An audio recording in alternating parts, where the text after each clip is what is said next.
афсун махсус ин корро карда истодааст, худат медонӣ. ва сабаби ба донишгоҳ омаданаш ҳам ҷудо кардани мо аст. ман ба он даст расонда наметавонам. ин тангаҳо ҳароманд. дар онҳо хуни юсуф олудааст. ту чӣ тавр тавонисти ба ман даст бардорӣ? аз ин баъд эҳтироми маро ба ҷо меорӣ. дар акси ҳол ин шапоти охирӣ нест барояд. медонӣ ки аз даврони кӯдакӣ ман ба ту ошиқам. духтари нозанинат ҳамроҳи оташ дар боғ ишварзӣ дорад. ҳамдигарро ба оғӯш гирифта. меҳме, ту хеле падари хуб ҳастӣ. ташаккур асра. ин ягона сухани хубест ки ман дар чанд вақти охир шунидам. ман дар ҳақиқат ҳам мехоҳам ки ҳамашро аз сари нав оғоз кунам. хеле мехоҳам, аммо ҳеҷ аз дастам наомада истодааст.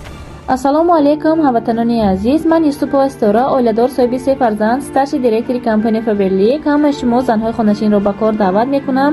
дар командаи мо зиёда аз 1000 нафар занҳои тоҷик занҳои хонашин кор мекунанд. навобаста шумо дар Тоҷикистон ё дар Русия. маоши нағз ҳам мегиранд. маош аз 70 сомон то 7000 сомон. айни ҳол шумо дар болои экран маҳсулотҳои компания Фаберликро мебинед ки бениҳоят босифат буда нархи дастрас дорад. барои фармоиш ва кор дар WhatsApp нависен, ҳамашро мефаҳмонем.